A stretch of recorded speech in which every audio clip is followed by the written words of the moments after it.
Hi, this is Maggie from Design Code Debug Repeat. Welcome to the channel. One thing I love about Python and why it's a popular language for learning how to program is that there's very little a beginner needs to take on faith as they're learning. For example, here's a Hello World program in Python compared to a Hello World program in Java. What is all that stuff in the Java program?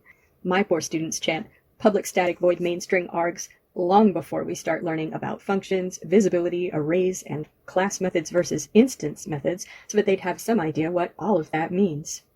But if you're learning Python, you may have seen that most programs have if underscore underscore name underscore underscore equals equals quote underscore underscore main underscore underscore quote at the bottom, and that might not make complete sense. So let's talk about why that is and what it all means, because it reveals a little hidden world behind most Python programs that I think is interesting.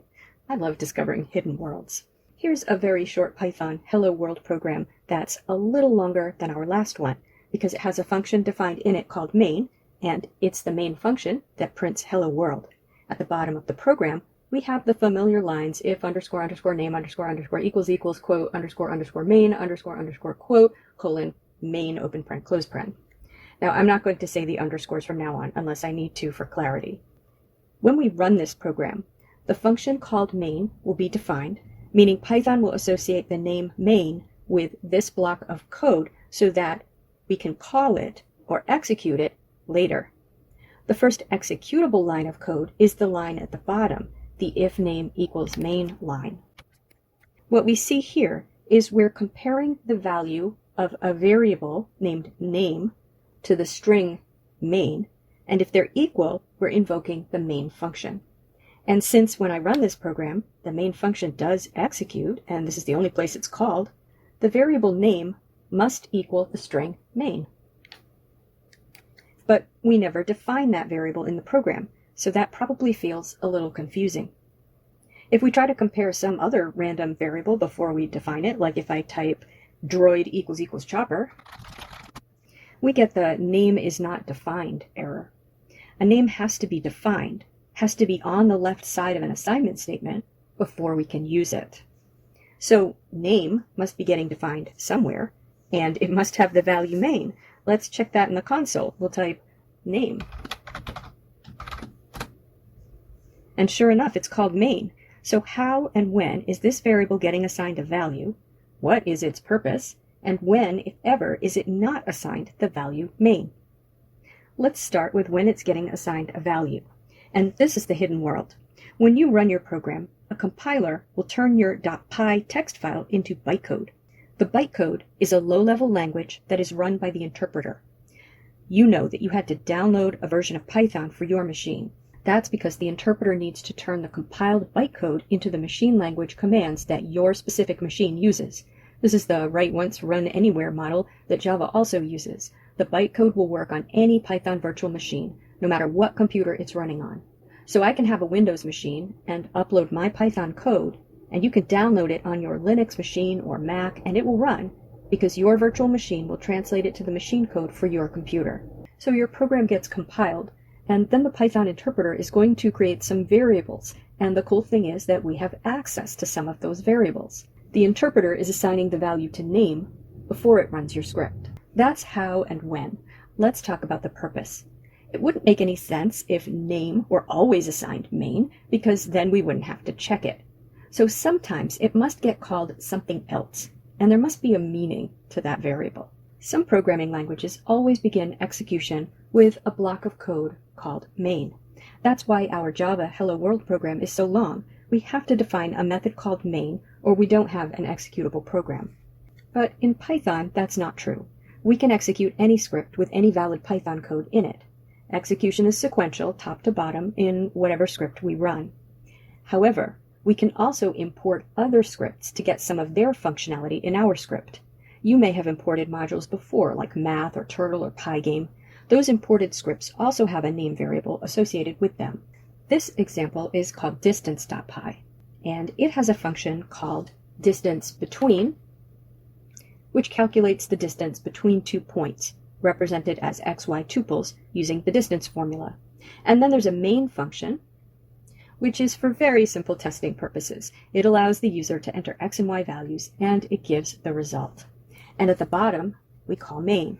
And if we run the program, we can enter some x and y values and get the distance between them according to the distance formula. Now suppose I want to use that distance between function in another program. Here I have a program called click distance. This is a very simple turtle graphics program that allows the user to click in the turtle window, and it puts a dot where the user clicks, a line between the old click and the new click, and it tells the user the distance between the clicks, the length of the line. For simplicity's sake, I'm considering the first point to be at the origin. Now, to calculate the distance between the old click and the new click, I'm reusing my distance between function. So at the top of the program, I have the line import distance, and when I'm calculating and printing the distance, I have distance dot distance between. But look what happens when I run the program. The first thing it does is it asks me to enter the x1, y1, x2, and y2 values. That's the code over in the distance.py main function. That code is running because when I import distance, it interprets the whole file. So it defines distance between, it defines main, and then it calls main. It does all that on the import line. So that happens first, and then it starts running the other code in my click distance file. Let's print the variable name at the bottom of our distance.py script, and let's comment out the call to main so we don't have to answer the questions again. And I'll run click distance, and it prints distance. What if I run distance.py? Now it prints main. So the name is distance if I'm importing it, and main if I'm running it. Let's print the variable name at the bottom of click distance.py. Now it prints first distance, the name of distance.py, so therefore the name of the module which is being printed when that print statement executes on import, and then main. So we can see that when we run a script, its name is main, and when we import it, it's the name of the module, the same name we use when we reference functions in the module. In the Python documentation, they refer to this as the top-level code environment, which means the first user-specified Python module that starts running. I'll include a link in the description to the Python documentation on main.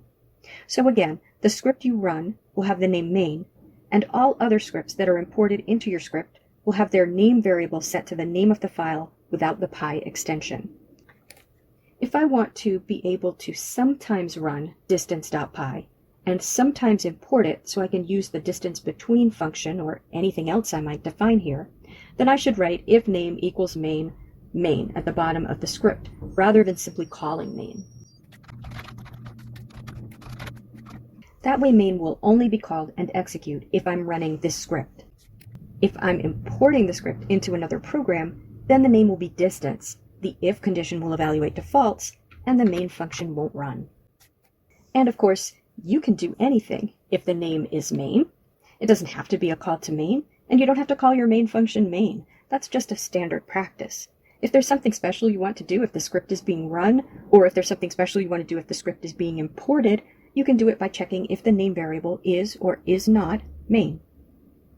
Now I said there's a whole hidden world because this isn't the only variable that the interpreter creates that you can access in your programs. Maybe we'll take a look at more in another video.